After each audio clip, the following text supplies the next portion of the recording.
Good afternoon, everybody, and welcome to episode 167 of Disney with the Ducks. I am Jeff, and I am leading this show tonight, which hasn't happened in a long time. And I am joined by one of our other ducks, Jodie. How are you, Jodie? I'm great, Jeff. How are you? I am doing fantastic. Thank you very much. I'm so happy to see you because I have been steering the ship by myself lately, and I'm really just happy to see another face. So Right. We're in the middle of Maycember, so it's just kind of chaos. So getting anybody here at any time is a feat for sure. Yes. So I appreciate you being here, and I'm excited to chat with you. So before we get started today, we just want to remind everybody to go out and leave us 5-star reviews if you could. We can maybe take a 4-star if you have a really good beef, but just any reviews are fine. Leave some comments. We'd like to know what we're doing well, what we're doing poorly, and work on try to make it entertaining for everybody. So, but as always, before we get started, we're going to have a little get to know you thing, and it'll kind of lead right into our episode. So Jodie, today's episode, we're going to be talking about DVC. So do you own DVC, and where do you own? We do own DVC. We were late to the game. One of my biggest regrets is that we didn't buy earlier in life. And we own at the Riviera, which I don't regret because I love it there. Nice. What about you, Jeff? I am an owner as well. I have a contract at Old Key West, and Kim, who I'm with, also has a contract at Copper Creek and one at Grand Floridian. So we are well versed in the DVC community. That's awesome. We are, and we love it. I love DVC. I wish I had more. Isn't that always right? The thing? Yes, absolutely. So I think today we're going to talk about a little bit of when you're starting to get into DVC, what questions do you need to ask? And actually, this is really good because we did a timeshare presentation with Wyndham, and this whole world of buying DVC versus buying at other timeshares is completely different. So this is a good foray of what to ask, what you need to know before you get into this, and why everybody should do it. So, yeah, Tim and I made the mistake years ago of falling for one of those. Come stay down here for free, and you got to listen to our timeshare. And I think it was Holton. I don't remember it, but the kids were little, very little. Like Landon was in diapers, still little. And I'm so glad we said no to that, so we could say yes to DVC later. Right. Right. Yes, it is a different ballgame for sure. It's a completely different product. So absolutely. So you want to get us started? Sure, absolutely. So Jodie and I worked together a little bit to find a list of questions and thoughts and things you need to discuss and think about before you decide if this is the right thing for you. One of the first ones we came up with is to ask questions. Join Facebook community groups, listen to podcasts, bug your friends who have this. Get as much information as you could possibly figure out so you know what further questions to ask. I know when we started looking at it, there's other podcasts were just coming out at the time. We listened to anything I could on that. I watched YouTube videos, reached out to anybody who I knew had points, and just it's a big investment, or I guess it's not an investment, but it's a big purchase outlay of money. Yes. So you need to make sure you know what you're getting into before you do it. And research is the best way to do that, I think. Yeah. And I still bug everybody. So I still am constantly asking all of you questions because I second guess myself or just want to make sure that I'm really understanding the product correctly. So I think it's a learning game beforehand and after you buy, because what I have found in most of the DVC communities is that most people are really friendly and like no question is too stupid. I mean, I guess if you said like, what does DVC stand for? They would laugh at you. But for the most part, I think like I was asking you guys not long ago about banking and borrowing, and I was getting myself all confused, and you all were such a great help. But I think there are a couple of different Facebook groups affiliated with different podcasts, and we would be happy to point you in one of those directions. I know that maybe it was Lonnie who sent me to this 101 series that was really, really helpful. And so if anyone wants that, that's great. But I think, don't be afraid to ask questions before you buy and even after you purchase, because there's a lot of nuances to the product. Absolutely. And with that too, know that you are buying a room. You're not buying anything else. You're buying a room on property. There's anything that also comes with it could go away at any time. The only thing you are guaranteed is you have points to get a room on property. And I think a lot of people don't quite understand that. They think it comes with park access and guaranteed things, and that has nothing of that at all. You're buying a room for a specific amount of years. Yeah. And I mean, really, points are fun and they can be used at the various DVC properties. There's a little asterisk next to that based on if you buy direct or resale. But anyway, for the most part, you can use them at most DVC properties. And points are great, but it's also you're not buying. This does not include park tickets. This does not include airfare. This does not include free popcorn for life. This does not include any of those things. It's literally just points to be permitted to go to a resort and stay at that resort. Correct. And the resort happens to be at Disney World or one of their other locations. Yeah, and DVC properties. So I know there's some organizations out there that you can trade points for cruises or for different things. Mm-hmm. I haven't looked into any of that. I'm not far enough along in my relationship with DVC to start dipping into any of that chaos, but I'm sure you could discover all that if you were interested. I don't have enough points ever to worry about that. I'm always point broke. So I'm definitely point four after Alani. That is for certain. Oh, I'm sure. That leads into a next thing. Whenever you're looking to buy, you need to see what kind of resorts are out there. Try the different resorts. Wander around the resorts. Do room tours. Meet with the guides. They will take you into sample rooms. You'll see what the rooms are like. It's not the same as the room at All-Star Sports or at Port Orleans. These are very different. So I think you really need to explore and see if this is what works for your family. Absolutely. I agree. The more you can learn and continue to learn, just because you can do that ahead of time, but then also when you purchase, you can still go on resort tours and go visit different rooms. And there's a lot now online, you can go, a lot of them have the Matterport, is that what they're called? Matterport maps, where they show you the different rooms. You like kind of click on a button and it shows you that view and that view. They're pretty cool. So I haven't done that since apparently those have been out. So yeah, they're pretty awesome. But it's nothing like actually standing in there and kind of visually getting the space and being like, oh, I can stretch my arms here, or I can't stretch my arms here. So right. Again, we said find out what size rooms you need. There's studios, there's 1 bedrooms, there's 2 bedrooms, there's 3-bedroom grand villas.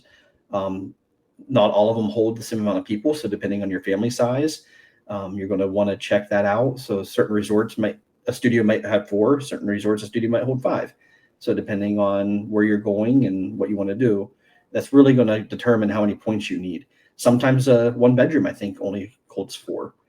Yeah, it's definitely something you have to look at, because not only is it surprising sometimes how many people it holds, but also the bed variations, like what type of room setup it is. And for some people, that's really important. Like, do you have, if it's 5, is that 2 queens in a the little bed that pulls down underneath the TV, or is it a couch and a bed and one from under the TV, or is it the Murphy bed? So there's kind of a lot to figure out when you're deciding where you want to stay and how you want to stay.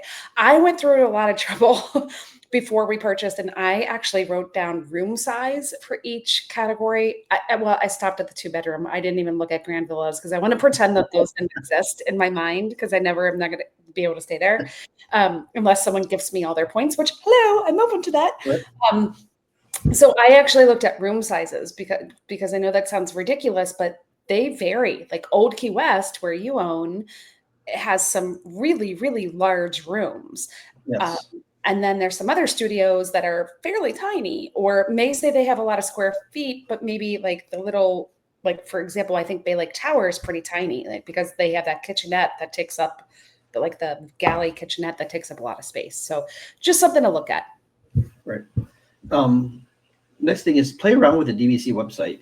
There's not a ton you can do with it unless you're a member that you can get logged in to see, but there's a lot of stuff you can do to find out And there's other apps and things too that you can find out how many points does it take, find out when you want to go. If you're going Christmas every year, that's going to take a lot of points. Figure out how that works. And that kind of helps determine the path you want to take and figure out what you actually need points wise. This piece of advice came to me after we purchased, that someone said, take time to play with the site after you've purchased your contract, because that timing when you go to book something, it's kind of like Run Disney. It's like, oh my gosh, I got to put all the information in. So the more you're familiar with what button to click, and if you have more than one contract, do you want to pull points from this contract or that contract? So if you're familiar with how to navigate the site, again, after you purchase, it's going to just help you on booking window time. What do you want to do, and going about clicking through it all.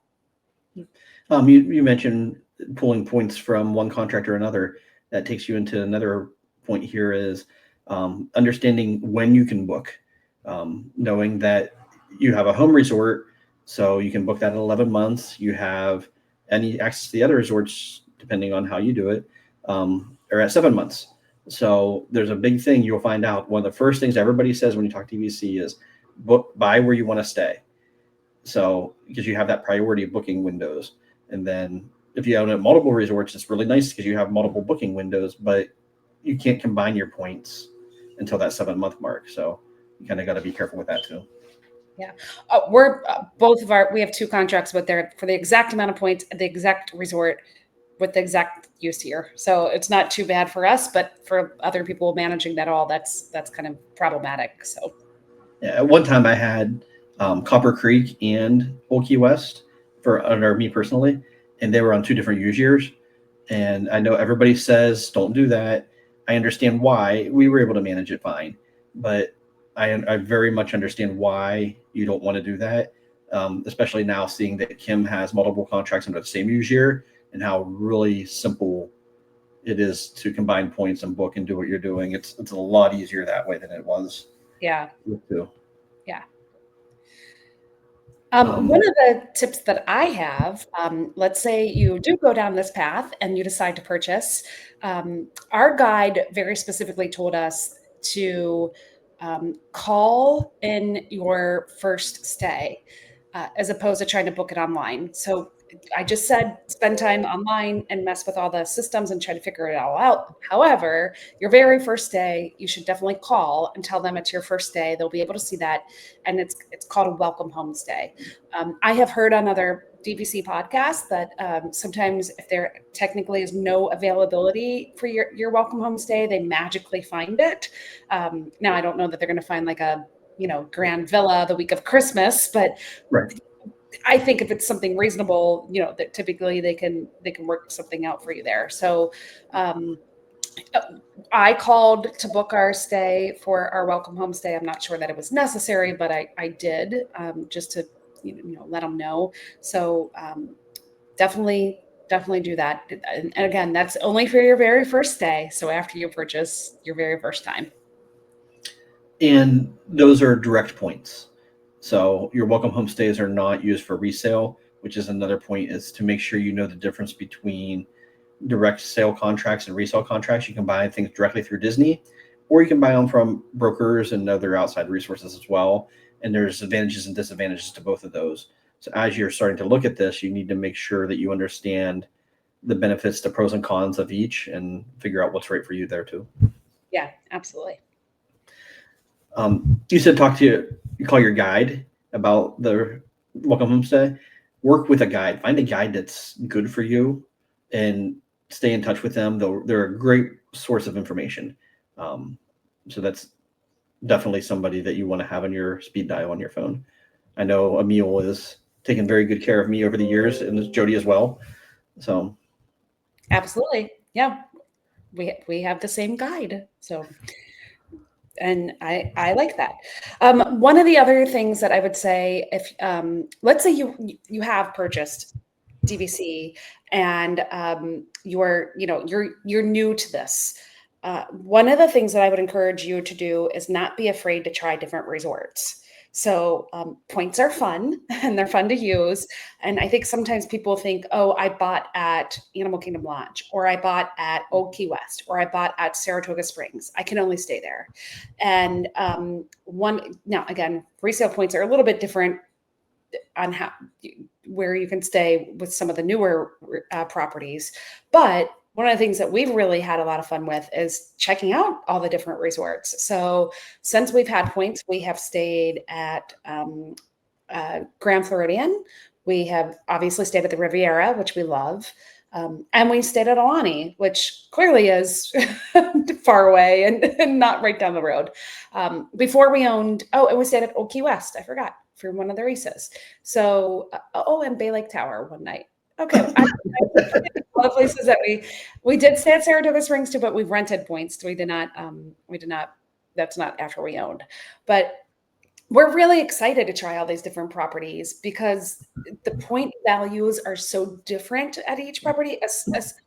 A studio at one resort may be, I don't know, 15 points, and a studio at another resort may be 22 points. And you may think like, well, why? And you may think, well, the 22-point one has to be better. So you stay at the 22 one and you stay at the 15-point one. And you're like, well, I like that one better. So it's kind of nice to get to explore all the different resorts. And as Disney fans, as we all know, every resort has a different theme and a different feel.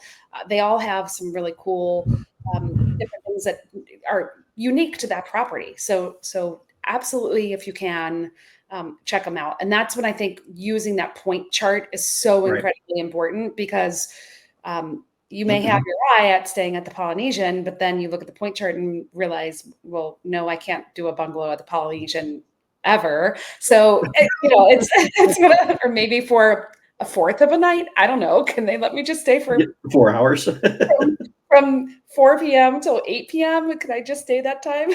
Right. So, anyway, I think that's one of the things that I would encourage you to do if you do decide to purchase DVC points is don't just get stuck in your own little resort. As much as you like it, you can always book your home resort, which I think we talked about. One of the things that I like to do is if I know we have a trip coming up, I always book at the 11-month window.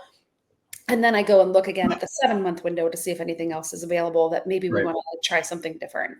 But it's nice to have that 11-month window. Like, oh yeah, got it. Locked in. Yeah. Is your family a goal to stay at all of the resorts? Is that a bucket list? We really do want to try them all out. And we've been to most of them. We've also rented from Beach Club before. So I think all we have to, well, Tim and I, the kids haven't been everywhere, but we need to hit up Boardwalk. I have never stayed at Boardwalk. That's one of my faves. I know. And it just went through a remodel too. I know. It's hard to get into if you don't own there. And we tend to be there either for races or kind of peak times with holidays or spring breaks and stuff. So we just haven't been able to get points there. So yeah, but it's one of those, like, it's on my bucket list. What about you? Are you trying to hit them all, or have you hit them all? I'm close. For just DVC on Disney World, we have Beach Club. I have the Cabins of Fort Wilderness, and I have Motor Ridge I have not stayed at yet. I've stayed at the cabins. I've stayed at the Beach Club, but not the DVC sides. And then Boulder Ridge, I've stayed at Copper Creek, and I've stayed at Wilderness Lodge, but not actually in Boulder Ridge. So other than that, we've hit the... And what about the 3 offsite properties, the Vero, Hilton Head, or Alani? Do you have desire to go to any of those? I've already done Hilton Head, but we have not done... I'd love to go Alani. I think that could be possibly in the works for summer of 26. Well, there was a really good podcast not long ago about someone who report about their time at Alani. I didn't know John went there. Pardon me? I didn't know John went. Oh, yes, John did go. You didn't hear that? He was actually the host of that show. So, yeah. But, yeah, that is definitely being talked around. By the way, 162, if anyone's interested. So, Alani is really cool. It was a lot of research going into that trip. So, yeah. It won't be for me. I'm just going to have Jodie send me her itinerary and say, "Here, this is what we did." Pages and pages and pages of notes. So happy to share. Does not surprise me. Yeah, I know. I know. Right? But yeah, we've actually stayed at Vero and Alani. We just did Vero for one night, but Landon loves it there. And next year for spring break, I was just talking to him. I'm like, next year spring break's going to be weird because you're going to be an only child because Lindsay's spring break and Landon's spring break won't match up anymore. And so I was like, you kind of get to decide what you want to do. And she is really the diehard, like he likes Disney, but he's not dying to go every single day. And so I was like, if you want to spend a couple of days at Vero and maybe we go to that other park, because they've got this new thing that opened over there. Maybe we go check that out. I don't know. So, but it's one of those, I'm like, but it's funny because it's May. And I was like, well, we need to look at this because 11-month window, it's kind of weird to think like we're just into spring, yet I have to think about next spring break already. Yeah, we and the offsite ones, Hilton Head. That was one of our first days. We got a 2-bedroom at Hilton Head the day after Christmas, and we were down there for like 3 days. And Hilton Head's got a little bit different setup because they have their main area, and then across the street is the beach access with a separate little area. It's a little different, but it's really nice down there just to get out of Ohio in December. And everybody goes to Hilton Head from Ohio. So we went every summer for 20-something years to Hilton Head. So I know the area well. We stayed across the street from Disney's Hilton Head Resort. So I know know where it is and I know all about it. We rode our bikes there many of times. So so yeah, eventually I'd like to go to all of them and see them all. I wish my DVC points could work at the international resorts. That would be nice. But they don't. There's ways, but it's not advantageous to do so. Yeah. Have you stayed at any of the California resorts on points? Not on points. The only California time I went was the Howard Johnson for our race weekend a couple years ago. Howard Johnson's the place to be. It was. That was a great trip. It was a great trip. And I thought the Howard Johnson was lovely. Absolutely. I have no problems going back there. Yeah. All right. What other tips can we give people either if they're looking to buy or if they just purchased or about to purchase? I think you really need to understand what use years are and how they work and how that works with banking and borrowing. And if you look on boards, this is one of the biggest questions on how this works. We won't go into all the weeds of it, but just know that your points reset 1 month every year. It's going to be the same month. You don't have to have the points yet to book into that year, as long as you're going to be booking once those points hit. You can bank points from 1 year into the next for 1 year, and you can borrow points from the future year out for 1 year into the current year. So if you have a big trip coming up, but you don't plan to go 1 year, you can actually have up to 3 years of points to use on one big trip, which then puts you point broke, which is where my life tends to run. Let's see. But there's a lot of questions that go into that. So that's where you really need to look and ask questions and figure out how that works. And I think it gets a little confusing too, because your dues are always due at the beginning of the year, right? In January. Right. And so it doesn't matter when so your dues aren't necessarily due when your use year is, which is before I started to understand the product. That's what I made the assumption. Like, well, if my use year is March, shouldn't my dues be due in March? But it's not. So your dues are everybody's dues, no matter when their use year is always at the beginning of the year. But your use year has nothing to do with when your dues are due. And that's also something to think about. So you do purchase this product and you have this deed, but you also have to pay dues, kind of like a condo association. So every year on top of, the purchase price that you bought it for, you pay your annual dues, which they go anywhere from $7 to about $14 a point, give or take, just roughly ballpark. Yeah. And man, that bill comes right after Christmas. Right. It's not nice. Yep. Not nice. Nope. I get that. It's kind of like, it's coming, but it's just still. And another question that comes up related to money, people have asked, just in conversations, like, can you take a mortgage out for DVC property? And the answer to that question is yes. So there are loans available for both if you buy direct or if you buy resale. One of the tips I would give, buy what you can afford, but if you do have to mortgage any of it or take a loan out for any of it, try to pay a little bit extra on the mortgage each month, on the loan each month. It will help it go down faster. It's amazing, $10, $20 every month extra, how that can really help it go way faster. And there's no penalty if you pay off early, which is great. I know some loans out there, if you pay off your balance early, there's a penalty for that, which I've never understood. But anyway, so there, most of the time, at least the ones that I looked into and that I researched, there was no penalty for paying off early. Right. I don't think there was whenever I've looked into it as well. So, and if you're buying direct through Disney, they really make it easy. It's almost scary how easy they make this process to spend lots of money this way. Yeah, it's too easy. Right. One phone call, 10 minutes, you're booking trips. It's crazy. Yeah. Any other tips or tricks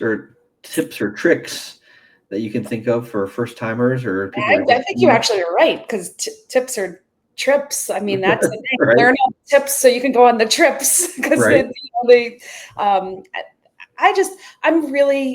I love being a DVC owner. I love the product. I think it makes a lot of sense for our family because we are Disney fans. People keep saying like, "Oh, aren't your kids going to outgrow it? Aren't you going to get tired of it?" I plan on holding on to it as long as possible. We actually purposely bought two deeds so we could will one to each child, and then they can decide what they want to do with it, if they want to hold on to it or if they want to sell it or whatever. They'd have to pay the dues once we're dead and buried. So that would be their responsibility. But the gift that keeps on giving. Yeah, the gift that keeps on. I would love to be able to, as maybe if our family ever expands and take, the next generation too. So I think it's a great product if you are Disney people. And if you're going to the parks if you're going once a year or once every other year, it's something you should consider. And that's the question people ask me too, is why would you get this for kids who are growing up? But I'm in my 40s. I still enjoy going to Disney. I could go without taking kids and be perfectly content. I've done it several times. So what makes me think that kids who are raised doing this, when they're going to be 20s, 30s, 40s, aren't going to be the same way? Yeah. And if I can give them the opportunity to go, those contracts up to 50 years, and it's already paid for, they have room rates are only going to go up, and they have a guaranteed lock of this price that all they have to pay is their dues each year. It's not a bad thing. Yeah, I agree. So, well, we hope everybody really enjoyed listening some tips and tricks about DVC and first-time buyers, and as you're just getting into it. If you have any questions at all about it, we're not experts. We did sleep at Holiday Inn Expresses last night, but feel free to reach out to one of us. We will gladly see what we can do, or at least try to direct you to the right people who might be able to help you as well. We have a lot of friends in the community as well, so they'll be able to maybe help you with some of the more specific things. So before we get off here, though, I think it's time to do one of our favorite segments. Let's do a little bit of quacking up with the ducks. So what do you find for us, Jodie? So Lindsay's a senior, and we've had a lot of senior moments lately, including her final chorus concert, which was awesome. This kid has been singing since they always say early talkers, late walkers. That was definitely Lindsay. She talked and talked and talked, and then sang and sang and sang all the time. So one of her places to sing, though, is in the shower. So oftentimes I walk past her bathroom, and she's in there singing at the top of her lungs, which is actually, singing in the shower is a lot of fun until you get soap in your mouth, because then it's just a soap opera. That's a good one. Yeah, I tried. So this weekend we were out with some friends and everything, and we were having a paper airplane making contest. So everybody was getting all their paper in there and decorating it. And I found some really, really fancy paper off to the side. I thought I was going to make a really fancy airplane. And whenever I went to do it, it didn't go. Turns out it was stationary.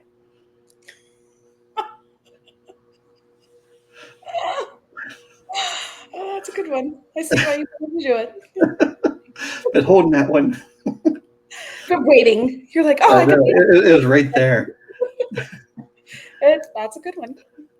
Well, we appreciate everybody tuning in and listening. Like I said, don't forget to go out and leave us a 5-star review and some comments. And again, let us know what you like or what you don't like. And we'll keep trying to put out at least semi-decent content for you every once in a while. And hopefully it kind of makes your drives or your runs or your Disney trips a little bit more exciting, a little bit better. So, and if you have any suggestions, ideas, if there's something you want to hear about, feel free to reach out to us. I think a lot of you are in our Facebook group, and just you can DM any of us. But we'd love to hear from you if there's anything you want to share with us. We'll gladly talk about what you want to hear.